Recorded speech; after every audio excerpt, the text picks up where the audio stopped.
Good evening. I would like to welcome you to the American Society of Podiatric Surgeons virtual education series. Thank you for joining us. I am Dr. Ashley Corvus, Chair of ASPS, and your host this evening. On behalf of the Education Committee and Board of Directors, we are excited to present to you this evening a presentation on the use of advanced biologics in foot and ankle surgery. Next slide, please.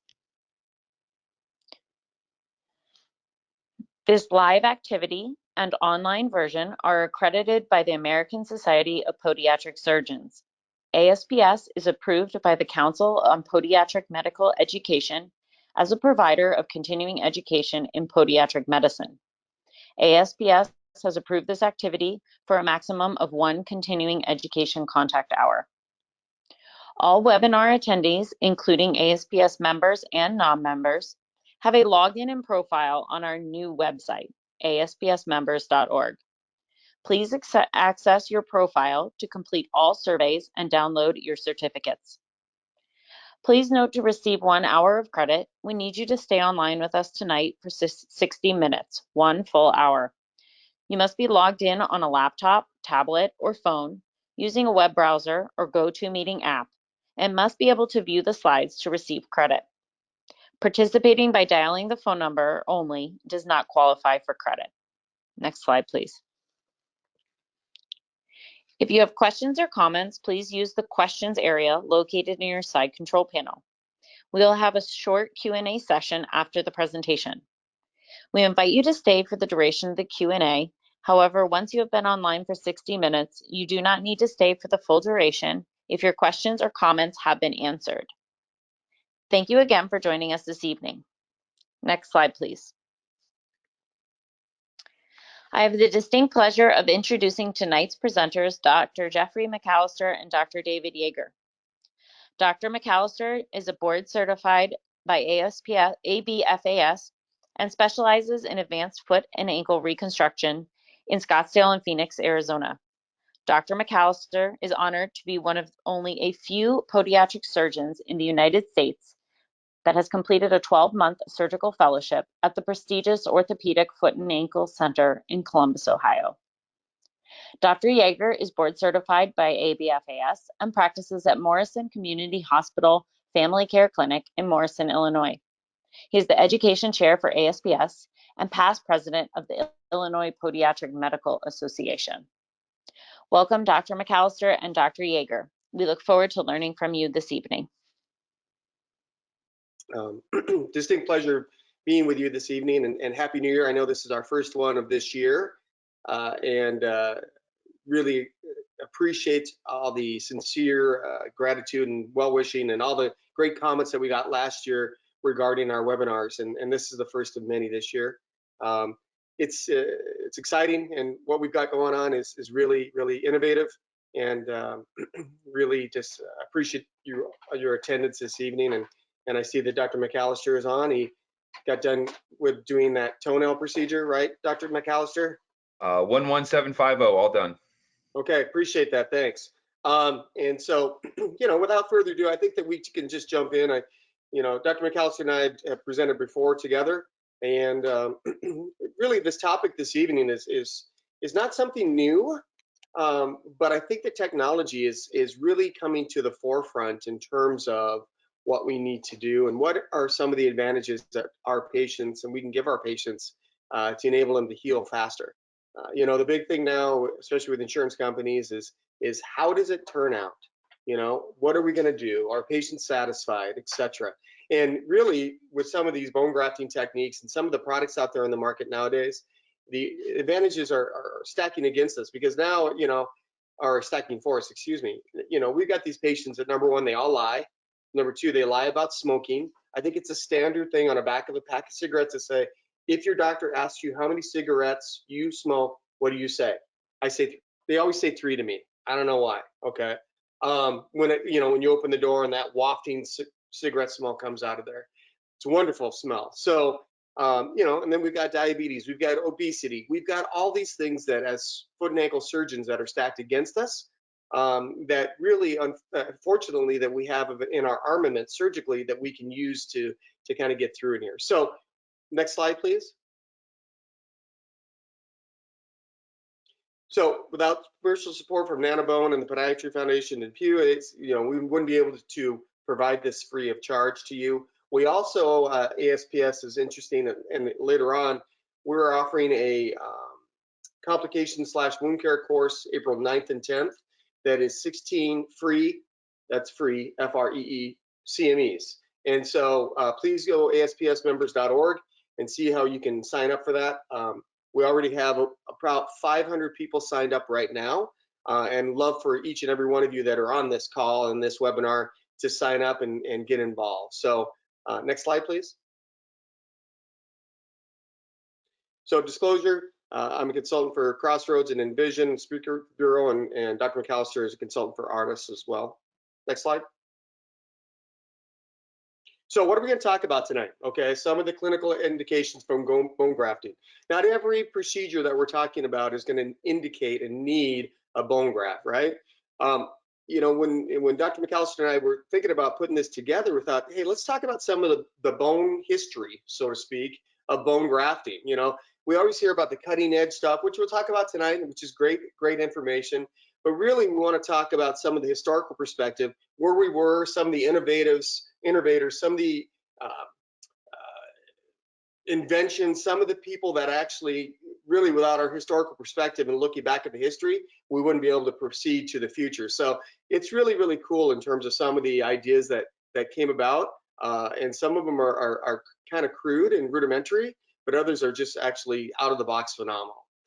Some of the advantages, disadvantage of different graft types. We're really going to touch upon why we use what we use when we use, and that's really kind of the stuff that we need to have on ourselves, or contact our reps and say, hey, listen, bring this in, because this is why I need to use it, okay? And then, some of the emerging technologies for bone repair itself. Next slide, please. So we're talking about some of the brief history. I'm going to touch upon about 3 slides, and then Dr. McAllister is going to jump in and talk about the rest. And then the format really tonight is going to be interactive in terms of, we live in a webinar society now due to COVID, and he's going to touch upon some of the case studies he has. I've looked at the presentations. They're awesome, by the way, Dr. McAllister. And if you have any questions at all, there's a question box in the right-hand side. Type them in. We're going to have to about 10-15 minutes to talk about some of the questions you might have. I know that Jeff's a really nice guy, and if you have questions about the case or case that I'm going to present to as well, write it on there. Please do not critique. I'm kidding. If you want to critique, knock yourself out. All right. But if you have good questions about why we use this, some of the techniques that we use, feel free to write them down, and I'm sure that Dr. McAllister and I will be more than happy to address them. So, it all started really way back when, and Adam's rib. All right. It kind of a tongue in cheek, but really this is what we're talking about here. 2000 BC, surgeon used a xenograft to repair a 7mm cranial defect. So imagine that conversation. So you got a hole in your head. I'm going to put some graft in there. Okay.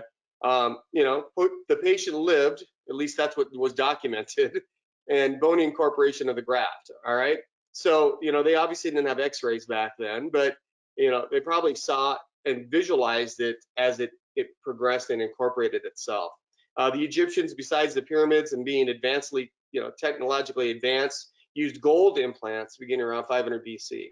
Just kind of crazy in itself. Canine xenograph attempted to heal a skull defect in a soldier in 1668, and that was the first recorded use of bone graft itself. And then in Germany in 1880, a Scottish surgeon demonstrated allografting, and then calcium sulfate as bone graft came up in favor about 1892, which is kind of interesting, because you think about calcium sulfate. If you really didn't understand that it really began at like 1892, you really have no idea about the evolution of it itself. Next slide.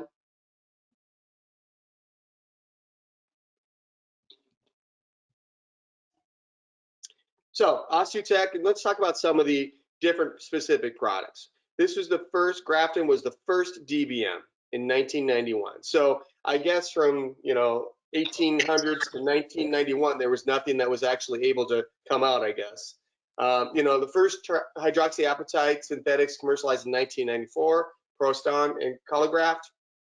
Orthovita 100% product, Vitas in 2000. If you use Vitas, amazing product. Okay, it grew bone. You know, Biologics used for bone grafting by NanoBone, and then we start now changing kind of the dynamics and going into human protein with Infuse in 2004, Osteocell by Osiris, and before they got into skin grafting techniques, Cellular Allograft itself, and then Augment in 2009. Next slide, please. So let's talk about a little bit of the most common ones. Infuse, it's recombinant human bone morphogenic protein, BMP. Number 2, cellular allografts, it's a donor human, resemble stem cells of the carrier. And then Augment, and really talk about NanoBone, which is, if you have an opportunity after this, and contact Artoss and really get your hands on NanoBone, because I think it's really going to be interesting in terms of the feel, in terms of the tactile sensation, and in terms of how you're going to use it. With some of the case studies I'll touch upon a little bit later on in terms of how I use it. I'm sure Dr. McAllister will tell you some great insight on how he uses it as well. But that amorphous silica gel matrix, not only does it have like technological advance, but it also has the ability to kind of spackle and really get that bone to heal. And I've seen, bony bridging in about 4 weeks, which is pretty impressive. Next slide, please. Infuse. So Jeff, do you want to take it over? So, can you hear me? Yep. Okay. So Infuse is a Medtronic product, FDA approved in 2002, but for very tight indications for specific spine cases and spine fusions. And there were some issues with Infuse in the spine, and there's been some back and forth between the FDA and the spine guys. But basically, in our little world, it's open for below the knee. It's open for open tibial fractures with IM nailing, and that's really important. I mean, that's probably the underlined portion of this slide, because most of the time, if we are going to use it, it's going to be off-label. So A, it's expensive. B, it's off-label for 99% of the things that we do. So if you are thinking about using it for any complex cases, you have to make sure that you're discussing with your patient that you're using it in an off-label manner. Next slide. And that's really important with Infuse. It's available. Next slide. It's available at most hospitals, but it's expensive, and that's why I've kind of gone away from it. I'll use it in certain little, very small indications. But anyway, cellular allografts, or quote unquote stem cells, that word that we're not allowed to use anymore, amongst others, is there's numerous options available, and we need to look at the data. So over 15 years, we've been using mesenchymal stem cells and bone marrow aspirate alone and with various products, but the data just keeps jumping around. My colleagues in Columbus, Ohio, looked at various pain scores with BMA or stem cells from various portions of the foot and ankle and even hip. And obviously the hip is going to have more volume to the mesenchymal stem cells compared to the calc, but the calc was the same as the tibia. All in all, it can be very expensive if you start to use it or mix it with other things. And sometimes even if you are taking it from the hip, it can get expensive. So there's some coding issues, which is a whole separate conversation. But it has all the same potential issues with disease transmission and like. So there is going to be some discussion tonight regarding kind of the amnio world. Go to the next slide. Amnio world and use of in and out of surgery in the office, etc. But that's why we're here. Augment, it's a Stryker Now product, and that has a long history of being available with granules or the beta TCP. You can use it without the beta TCP. Most people have probably tried Augment before. It can be stationed at your hospital, but it's just expensive. That's the main problem. And it's only indicated for hindfoot and ankle fusions. So you can't use it for your, Pilon, or you can't use it for your MTP. So the labeled indications, technically speaking, are only, next slide, are only for those cases. Now comes the music. We start listening and hearing the music come on, and the angels start singing. Artoss is what we're talking about tonight. So, or today. The nanocrystalline hydroxyapatite in this amorphous kind of silica gel is what Dr. Yeager was talking about. The handling characteristics are super cool, and I wish we had some to pass around at this point, but this we can't do that. The nanocrystals of HA or hydroxyapatite are bioidentical. So some other products, some Stryker products, the vitreous solution of the hydroxyapatite that it sits in is not it's not like amorphous, so that means it's not the same, it's heterogeneous, and that provides inefficiencies and inconsistencies is probably a better word. It can cover a very large surface area, and you'll see it when you call on your rep, and maybe everyone can get a little sample in the mail. That'd be kind of nice, guys. If you look at it, I mean, it has little nuggets basically. And this part of the amorphous silica gel will increase the surface area for that fusion potential. The amorphous silica gel has angiogenic properties, and we all know we don't have to go into too much detail, but we need blood flow for better healing potential and fusion characteristics, and that we need that to happen, period, especially when we're doing complex cases like ankle, hindfoot, TTC on diabetic, 45-year-old, patient with one leg. So that's very, very important. All of these characteristics have proven clinical and efficacious radiographic healing that's been studied, and we can start to see that sometimes 6, it just depends on what we're fusing together, but as early as 8 weeks as well. We'll talk about that later in our personal experiences with that, David and I. And then it's available. We'll show you. It's available in a couple different sizes and opportunities to use it in different cases. Next slide. With kind of a preloaded quick delivery device for more like percutaneous type approaches or arthroscopic approaches, and then kind of an open one as well. So is this yours, bud? Can you hear me? Oh, I think this might be mine actually. That one's yours. Yeah. Okay. So we're gonna do some cases. So are there any questions now at this point? Speak or forever hold your peace. 212 people. Okay, I'm gonna keep going. So we have, let's call him Brad. He had 32-year-old male. He was in a Harley accident. He was riding his Harley barefoot for some reason, wearing some sandals or something around his cul-de-sac. And he said he just revved the engine a little bit too hard, and it came out from underneath him. And when he showed up in the office, he said about 3 days ago, the motorcycle basically fell on his foot, right? So seen in urgent care, splinted, no open wounds or anything, maybe some small abrasions, and otherwise healthy, some recreational marijuana stuff, and which I've actually, on a side note, have found that I've seen some increased wounds with marijuana, just anecdotally. I think you just need to stop everything. But anyway, no fracture blisters, closed injury, splinted, he's ready to go. So next. So this is what we see here. We see a CT scan showing a calcaneal fracture, intra-articular body fracture, extension into the CC joint, kind of a 2-part Sanders there, and anterior extension into the anterior aspect of the calf. So we have a pretty bad midfoot fracture. You can see that the navicular is dislocated medially, so that's crushed the medial pole of the navicular.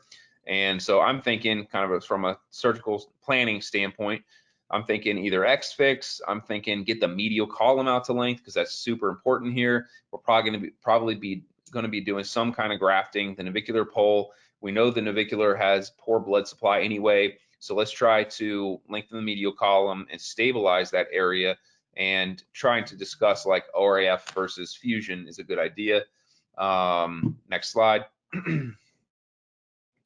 So the attempt here was get our calcaneus in appropriate alignment. We did that through a separate subtalar joint approach. You can see on that the subtalar joint view slightly internally rotated. You can see the posterior facet is well aligned and reapproximated, and those screws are holding up that posterior facet well. due to the fact that, you know, very, very edematous. I did not elect for a extensile approach and thought I could get this with a subtalar joint approach. So that was that. That's what we knocked out of the park, and then moved on to our midfoot. Next slide. So at that point, we needed to stabilize the midfoot. My train of thought was basically recreate a navicular. This is where NanoBone came in. So we were talking about fusion at this point, you know, trying to salvage the TN after the talus was dislocated immediately is not happening. And to hold it back over, we needed to first recreate and create a new navicular. So that was some iliac crest for structural cortical stability.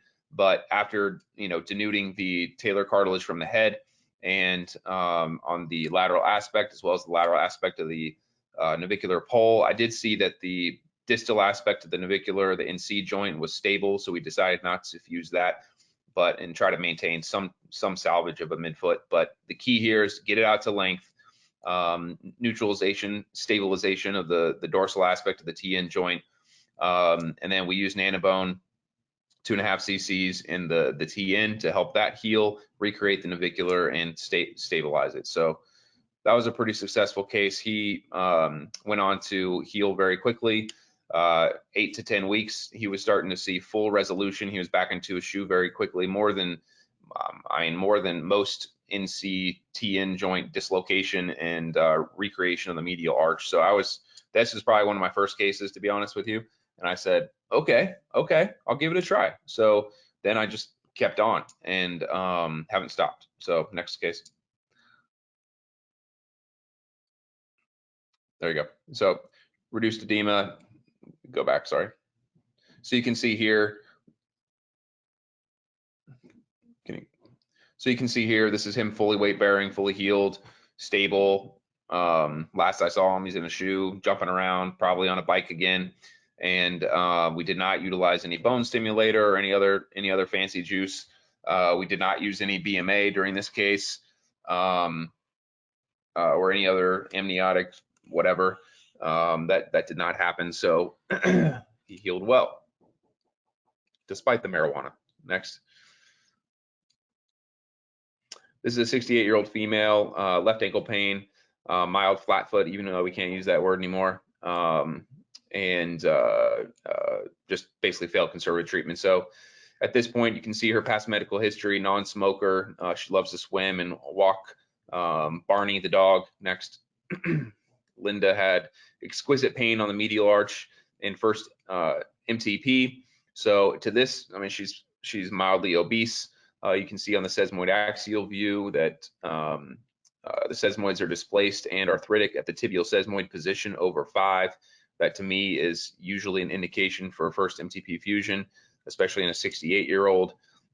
So her navicular, you can kind of see it on the sesamoid axial view, is larger than life on the medial aspect of the navicular. She has a huge gorilla-form navicular, and her posterior tibial tendon is severely diseased, and her Meary's angle is way off. So at this point in time, I'm thinking, you know, some people would throw in maybe an MBA. Some people might throw in a TN fusion. Some people might do some kind of, you know, calcaneal osteotomy, extra-articular correction. But age, a sprinkle of TN arthritis, and a sprinkle of bunion, which to me means an unstable medial column. We opted for selective arthrodesis. Next slide. And so this is where we use NanoBone to really help augment this patient to faster healing. And so we used it for the first MTP and each of the hindfoot joints, and that packed very, very well. You can kind of see it right there on the dorsal TN. It shows up over time as a kind of a radio-opaque manner, and that kind of helps me know, like, hey, we're cooking. This is live, and we're able to see good fusion here. So she did very well, and we can talk about kind of treatment modalities and different treatment options for this. But overall, this patient also saw success. So we treated a young patient, marijuana smoker, an older patient, maybe slightly osteopenic, asthma. She's probably been on asthma medications forever. She obese, and she did well as well. So seeing multiple utility here. I have been a, next slide, I have been a BMA calc autograft guy for many years, and this allows me to not have to create a huge hole in the calc and get any calc out of the heel. So is this fine? Okay, so 57-year-old female. She had a really bad left painful forefoot and bunion, and mild plantar plate type issue. Most of her pain was in the great toe, but typical kind of late stage breast cancer, soft bone, and you're sitting there starting to struggle, like, what am I going to use in this thing to get this to heal, because we're going to start running into some issues. So go ahead. Typical kind of Arizona patient, shows up, previous bunion, have some hardware in there, so we already know that we're looking at it's non-joint salvage procedure in my hands, and so this wasn't done last year. So she also has a little metaductus, which at this point in time, to be honest with you, I didn't feel like chasing. I don't want to create a mountain out of a molehill. Her lesser digits are relatively fine, and correct the most obvious issue here. So hind foot is stable, Meary's angle, medial column alignment, just kind of checking everything out. For some reason, I didn't get a sesamoid axial on her, or I didn't put it in here, one of the two. Go ahead. I usually do, though. And so for this patient, planned MTP fusion. I didn't give her a monkey foot and spread the great toe too far over, but this still allows for a stable medial column. And this is kind of a standard fixation for me. But this NanoBone, the texture, so usually at this level, there's 1 cc, 2.5 cc, and 5. So 1 4-foot, 2.5, 4-foot, maybe TMT, and then for spackle, and then hind foot, or more so ankle, is 5. So that's kind of where I win, and those are some cases that have won for me. Patients do very well, typical reduced edema and standard post-op pain, but what I'm able to know comfortably is that we're filling in the gaps on old patients, young patients that smoke. I have a backup. I have like someone behind me looking over, say, I got you during this case, and it's easy to apply. Next slide.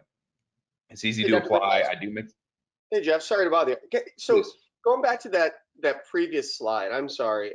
So I know I'm a big fan of first MPJ fusion. I get it, but You gonna give me a hard time?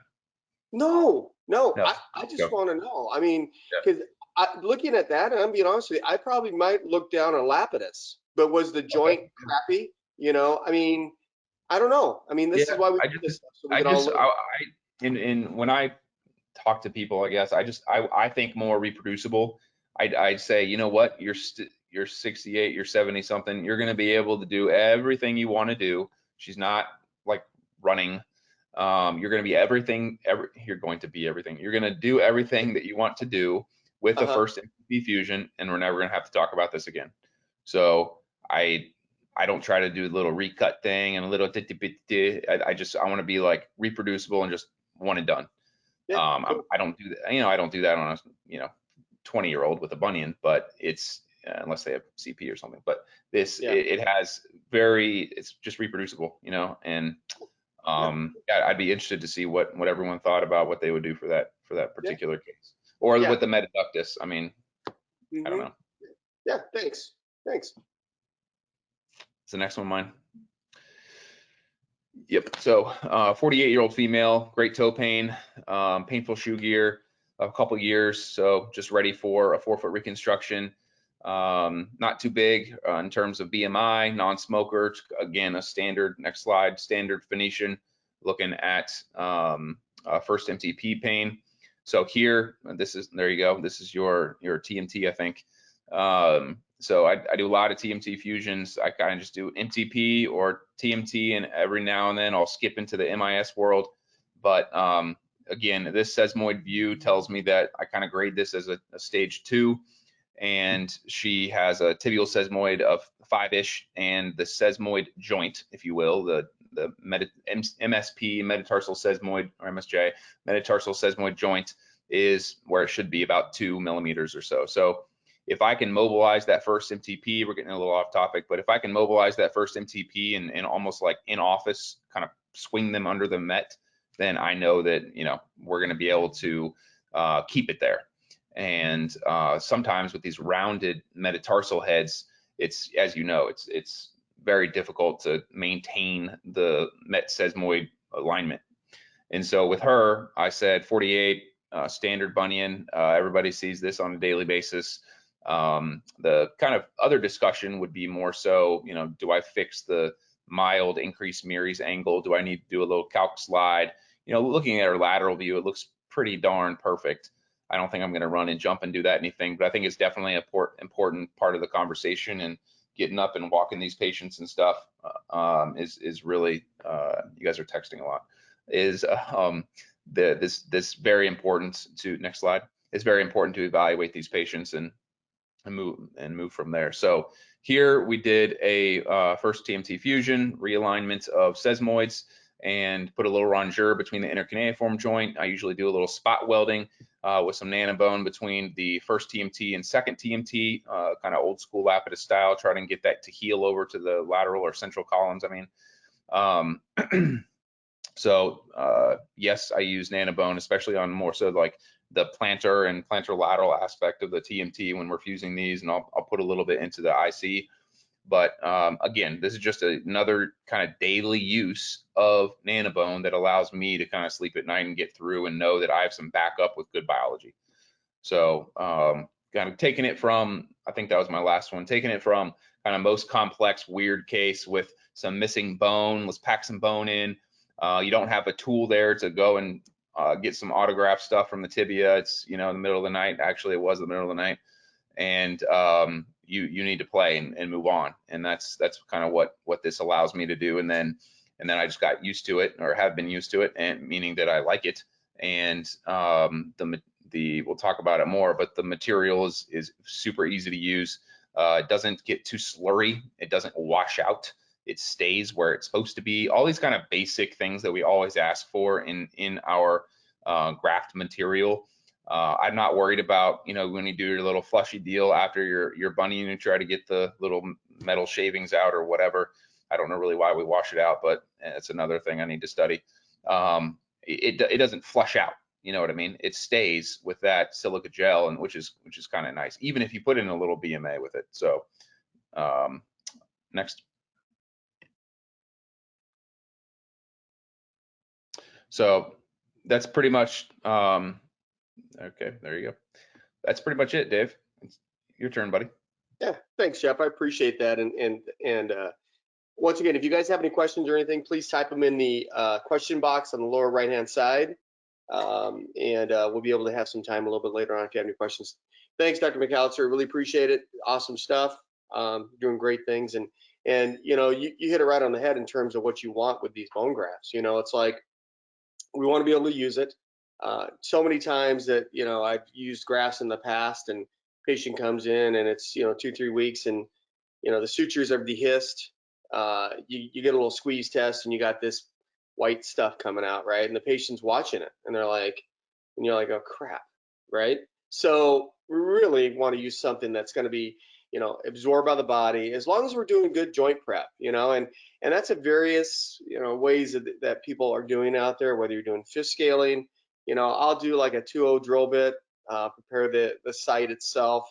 I'll put the foot where I want to put it, and then I'll K-wire it, and then I'll make my cuts. So, you know, some of those things are just little tricks and trades that over 18 years I've been in practice now that have worked for me, and I hope you guys can do as well. So I've got about 2 or 3 case studies that will go about. It's about 7:35, and if you have any questions, like I said, please submit them to the lower right-hand corner. So 65-year-old smoking female, collapsing pes painovalgus deformity, or the dreaded flat foot, right? We can't say that anymore. You alluded to that, Jeff, eloquently, because of insurance companies. You know, bunion, equinus, hammertoe deformity, all right foot. Obviously, we live in a society where people are looking to sue. And in fact, our governor here in Illinois, and on a side note, for anybody that's from Illinois, on his desk is a bill that if people sue, let's say they sue in January and it doesn't get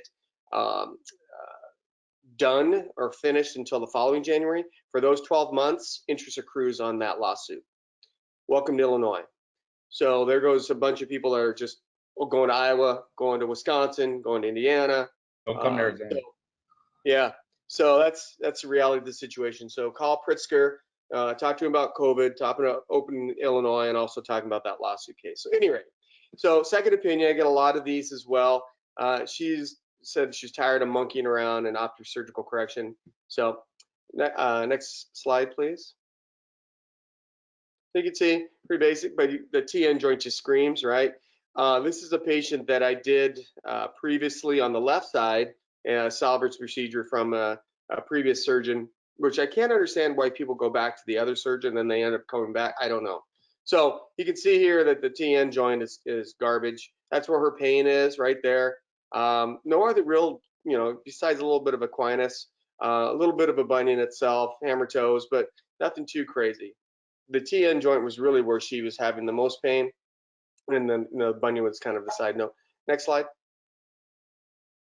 So try to do a TAL. I'm a big calc fan. I use 2 screws, 2 forms of fixation, MIS bunion, which I never ever thought that I'd go down that route in terms of MIS, but I find more and more now with wound dehiscence and becoming prevalent with the MIS, it's much smaller and don't cross into the joint space. So that's a whole other topic that we can touch upon a little bit later on. But I'm doing the hammer toe on the second with an Aiken. I'm a big MIS with an Aiken guy now. But more importantly, I'm using the TN joint right there. Use a plate and some screws and staple plate as well.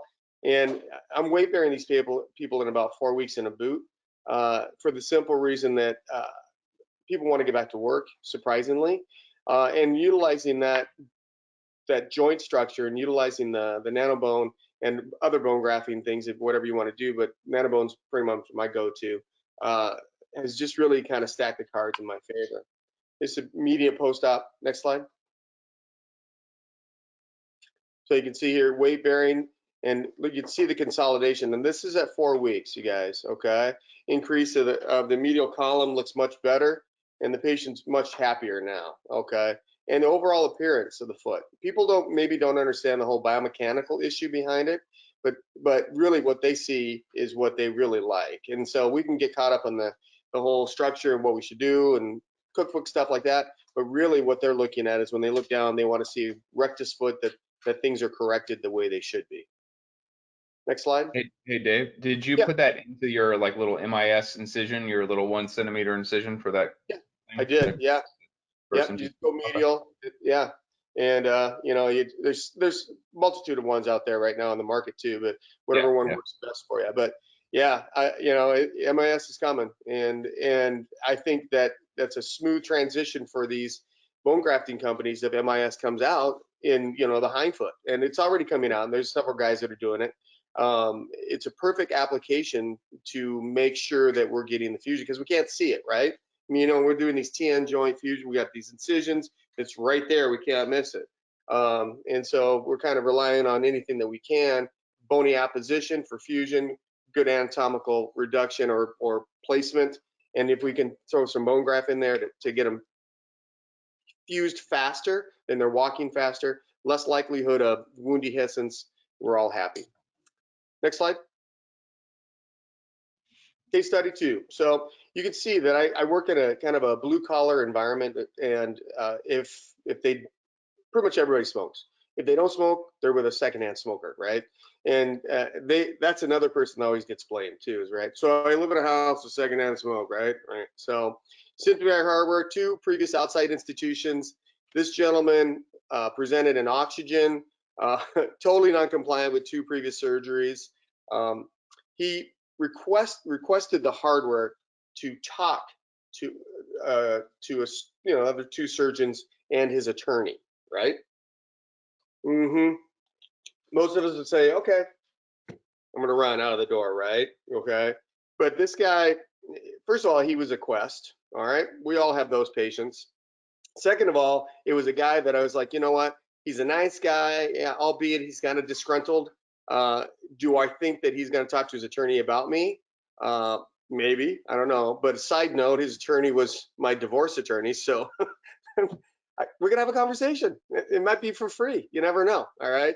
So so he wants the hardware post-operatively. And what's funny and what's sad too is that, you know, the other guys that he saw told him that they've never seen plates break before. And I said, well, I've seen plates break before for a multitude of reasons. And so I don't know. I've said that plates can break. So, and, you know, I discussed with him the other options, you know, leave it alone, you know, refusing the joint. You know, he had some bad hammer toes.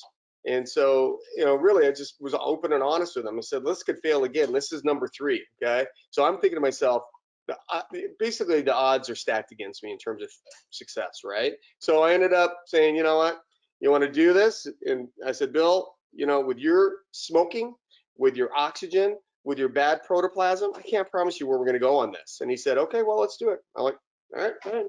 Document, document, document. I can't tell enough. You know, if there's young practitioners and residents out there, the only defense that we have against patients is documentation. Next slide, please. So here's our fractured hardware non-union. You can see it's pretty bad. There's a lateral right there. He's walking on this. He walked in. Okay. So I fully expected for him to do exactly what he did before in terms of walking on it in his cast, you know, smoking on in his recliner, you know, with his, by the way, probably still smoke and using his oxygen, right? So, you know, go boom, probably. I don't know. So I just was honest with him. I'm like, listen, we're going to take the hardware out. I'm going to try to refuse it. I'm going to use some bone grafting. I'm going to use the chicken wire. I'm going to use some duct tape, maybe some super glue, maybe some hubba bubba bubble gum. I don't know, right? So went in there. Next slide, please. Took the hardware out, okay, and utilized the longest, biggest plate, recon plate I could find, right? If there was a plate that could have gone up to his ankle, I probably would have used it, right? And I apologize because it's a little bit small there on the pictures, but as you can see there, I took X-ray after X-ray, make sure that thing was compressed. And what I like to do then is I'll prep the joints, I'll get it where I want to put it, and I'll use the, you know, Nanos or whatever bone graft you want to use as a spackle. And I know that Dr. McAllister talked about that as well, where it kind of fills the void, and I feel much more comfortable at night sleeping that we're able to do that. And this is immediate post-op, and I can't even see the joint, right? So I'm walking out there, I'm feeling pretty good. Okay, next slide, please. So 4 weeks, he's happy as a smoking clam, right? All right, because he can still comes in, he still smokes, still smells like, you know, a pack of Marlboro Lights, but he's happy, you know. And word of mouth it beats a billboard, beats Yellow Pages tenfold, right? So he's telling everybody, and he's happy. So I'll just wait and see, you know, when he drops something on it or whatever. But that is fused. I mean, that thing is solid. And so he, of course, has the right foot, and he wants me to do that now. So danger, Will Robbins, right? I'm not going to do it. So next slide, please. So case study number 3, smoking female patient. Well, there's basically a kind of a common theme here, right? So contralateral side, outside institution failed. She's basically says, I just don't heal. You know, she got some venous stasis changes. Kind of a smoker. She likes to elevate in terms of her weight goes up, weight goes down. So checked her albumin, it was kind of low, so we bumped her up a little bit on that too as well. And she wants the same procedure on that side that failed, right? Whatever. Okay, we got it. Next slide. So you can see she's got a kind of the navicular is not looking too hot there, right? She's got it looks like someone took a 9-iron off of that navicular. Got a little cyst in that area. Not too bad. Okay. I mean, I don't think I'm gonna have to do too much. I'm just gonna have to fuse that area because that's where her pain is, right? Next slide, please. So there's my typical. This is immediate post-op. And I apologize for the one on the lower right-hand side, but you can see that I like to use a plate and screw and staple fixation. I'll utilize that, and then I'll use a staple medially as well for a construct too. And like I said, I'll put the foot where I want to put it. I'll put the K-wire across it as kind of a template. I'll make my cuts, and then we're ready to roll. Fenestrate, plate, bone graft, close it up. Next slide. So 4 weeks post-op, we did a TAL. You can see She kind of collapsed because she was walking on this a little bit too much, right? Because she was happy, but that thing went on to fuse, no problem at all. Medial column looking back, and that's why we do this here and these type of webinars, is that honesty, I feel, is the best policy. Anybody can show like a great, and that's why I showed this here, is that as long as she's asymptomatic, I'm not too concerned. But looking at that lateral, I probably should have done a medial column fusion, right? So we'll see. She's fine now. She's not having any pain, but who's to know? Later on that I have to go back in and do something a little bit more dramatic. Next slide, please. So, kind of wrapping things up, I've got about 11 minutes for question and answering. In summary, and Dr. McAllister, please chime in too as well. Tonight we just touched upon some of the several categories. Allograft, autograft, synthetic, recombinant human proteins, and really as surgeons, we want to go in there with a game plan, obviously, about what we're going to do. The realistic thing too is you got to be honest and open with these patients and say, listen, you smoke, you're diabetic, you're non-compliant. I'm going to do anything I can that's actually going to stack the cards in my favor to make sure that you fuse this and heal, right? It's become commonplace now for early 20th century, whether you're doing filling a void, whether you're having to fuse it quicker, any of these number of things that we use in our armament can then help us tremendously. There's numerous products out there, a dozen companies. We talked about a lot of different companies tonight and products. I'm a big fan of Artoss and NanoBone for simple reason. I like the way it is in my hands. It feels good. It actually injects right in that area, and it doesn't wash out like Dr. McAllister was alluding to as well. They can be expensive though, okay? And so, especially at my hospital, they're always looking at whether the patient has Medicaid or public aid, and they kind of steer clear on those a little bit. If I absolutely need it, I just say I don't care, and we're going to use it. And then I have to talk to my CFO a little bit, and she loves that conversation. But nanotechnology is really clinical effective alternatives to some of the most expensive products, and really you're not gonna have to use that much, and that's what's nice about it right here. You're not gonna have to go down and go up to the tibia and create another incision and have another problem up there in the calcaneus itself. But recently I just used it to fill a talar cyst that I had that was over 25% of the cyst itself. Utilized a little bit of cement and capped it off with some NanoBone, which is really kind of a nice option for the patient. And what I see too is, this type of technology is not like just another DBM thing. It's different. So when I look at like new companies and different people doing things and making moves on the market and trying to advance science and therefore patient care, I want something different, a game changer, as much as I hate to use that phrase, something that is cost effective, does the job I need it to do. It's easy to put in, doesn't wash away like we talked about. It can mix with BMA pretty well. Some, like I said, some create just a little bit too much of a wet mess, and then it just gets like forced out of the joint when you compress it. And most of us are trying to walk patients early. I mean, that's the name of the game, is walk patients early, walk them fast, prevent atrophy, improve range of motion, all this stuff. And we can't do that with just standard equipment. I mean, that's why, people have Teslas, and that's why we're going electric or whatever. There's always advanced technology, and you can't just be stuck in the 80s. And there are cases where I will jump to autograft, and I'll get 30 cc's from the proximal tibia, but that's like kind of few and far between. And I'll do that when I need more volume, and sometimes mix it with this, but I don't mix other products in this. That just kind of like defeats the purpose. The science is there, and I do use something on primary fusions. I think we need to get out of this little world where, well, I don't need anything. Okay, until something happens, and then why do you want to say, what if, or why do you want to say, hey, it'll be fine, good enough for government work? That's not fun. Yeah.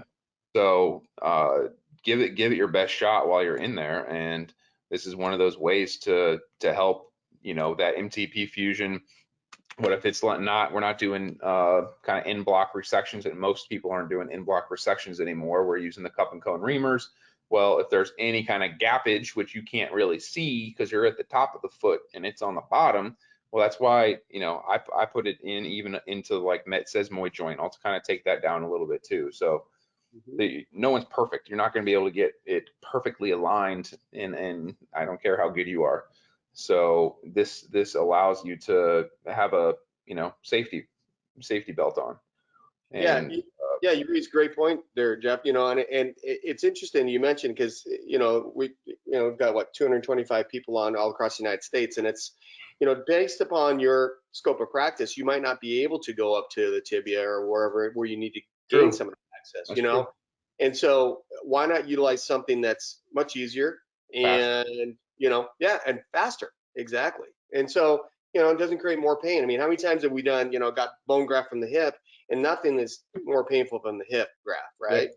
Makes Yep. us look like we're all stars. But, you know, why not utilize something that is going to be efficacious for our patients and doesn't cause another, you know, incision. So check your, Right. you know, scope of practice, and we all know that too as well. So Yep. next slide, please.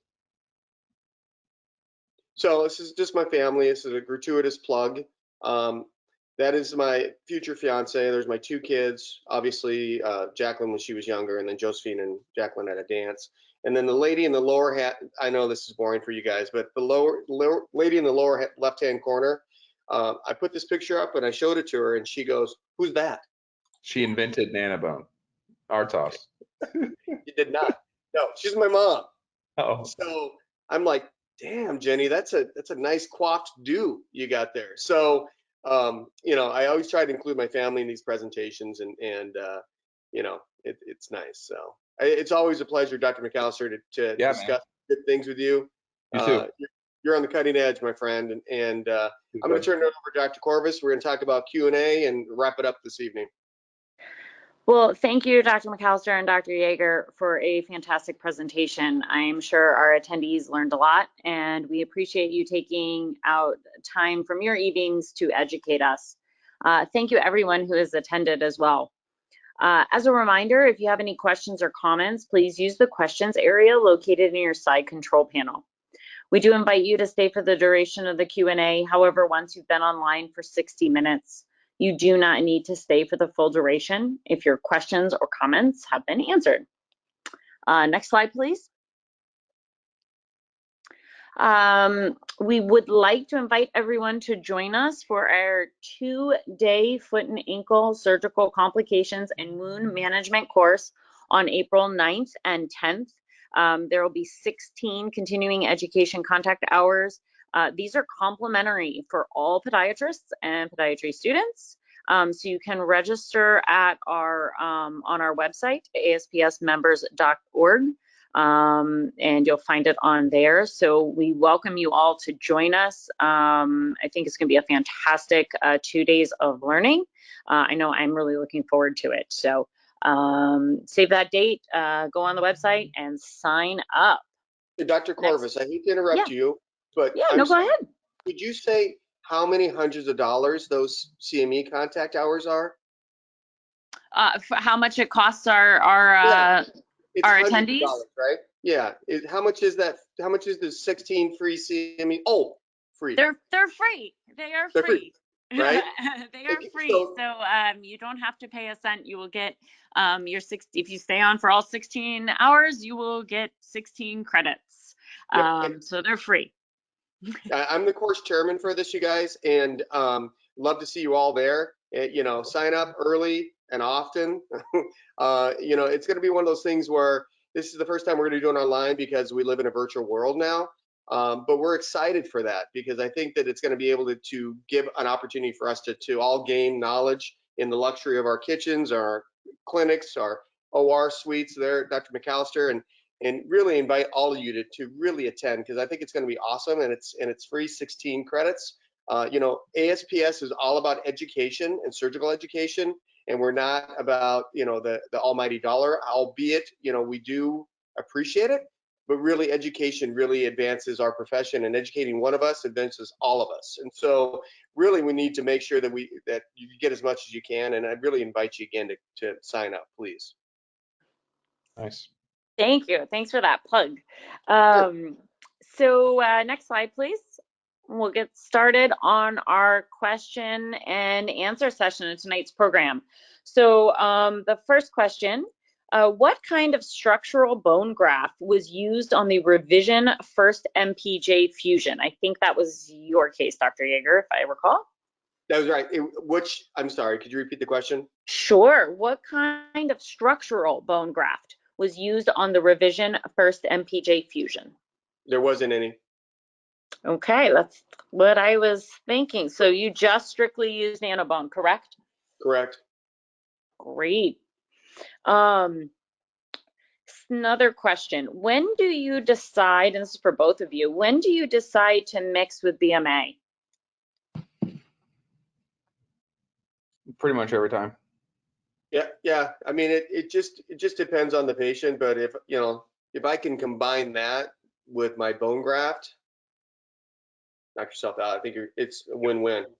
If they open the jam sheety, if they remember to open the jam sheety before I put the tourniquet up.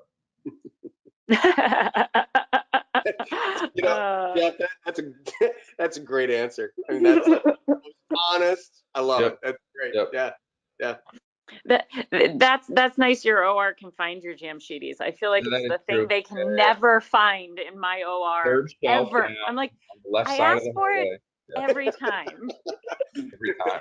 How do we not know where they You want are an yet? 8 or 11 gauge? What would you like, doctor? Right. Thinking this isn't that hard. I do it weekly, right? From a technical standpoint, so lateral calc, and you could get it from proximal tibia, but like I said before, they've shown that the volume of MSCs in the proximal tibia, or tibia basically, the study was distal to be honest, but it was distal tibia and calc were the same. So Yeah. No, that's great because as we said, there's people all over the country. Some people may not be able to go into the tibia to grab it. So thank you for that nugget of information. When do you? Let's go. 38220. When do you decide to use NanoBone? Like what cases? Just revisions? Every case? Give us your thought processes. Yeah, I don't use it for every case, to be honest with you, because if we're dealing with a 30-year-old that's really healthy, that I don't feel as though I need it. Do I have it on the shelf waiting? Yes. Okay. But I'm not going to use it for every case. I use it for the correct indications. And I think that if we start doing this where we start overutilizing products, it raises a red flag, right? So I think that the correct indications is when you're going to see the optimal result with the product that you have. And I'm going to use it for the product, like I said, smoker, diabetic, obese, any number of strikes against this patient to heal. Reconstruction, absolutely. But I'm not going to do it on a peds patient, a flat foot reconstruction. I'm not going to do it on that. But anything that I feel as though I need to stack the cards in my favor, I'm going to use it. The hard part is, most of the time when we're doing these kind of any fusion case, I'm not really using them for like ORAFs per se, but anytime we're doing fusion cases, patients are typically over 35 or so. I think you can safely say not everyone's perfect and healthy and whatever. We all eat poorly. I love Taco Bell. And I think that to the first case, 20, 30-year-old, but he smokes marijuana. Okay, strike, I'm throwing it in. I'm not going to hope for the best. And for the 68-year-old asthmatic patient, you get in there, you start debriding the cartilage off the TN or MTP, and it kind of just fades away like a potato chip. I'm using something. They're it's almost like a clinical feel. So I'll get BMA right off the bat, and then I'll have it for a backup. So if I'm using something, then I use it with the bone graft. but I would say most fusions, most people have a strike against them. It's almost like when you're sitting there, you're doing your bunion or whatever, and the nurse asks the anesthesiologist, oh, what ASA is it? And they're like, 2. And you're like, what? Why is it a 2? They don't even take any medications. And like, just because they, they're, they have, they're wearing a blue shirt or something, like, no, hardly any reason at all, like just barely a speck on their past medical history or whatnot. They smoked once but didn't inhale. I don't know what it was, but that just tells you that, what, there's probably something going on with most people that they either not admitting, as you said, Dr. Yeager, and that, why not? So it's my 2 cents. Great, thank you. And one last question. Do either of you know the cost of 5 milliliters of NanoBone? That was a technical question. And you may not know, because I don't think I would know the answer. You know what, Dr. Corvus, my About response to that $1,000. would be contact your rep, and he or she can come out and visit you in your office. I agree. I think that's a great response. Well, that was all of the questions. So thank you so much, Dr. McAllister and Dr. Yeager, for an amazing night of education. Yeah. To all our attendees, please check your emails for upcoming events offered by ASPS. We hope you join us for our complications course in April, and we wish you a pleasant evening. Good night. Great. Thanks, guys. Thanks, Jeff.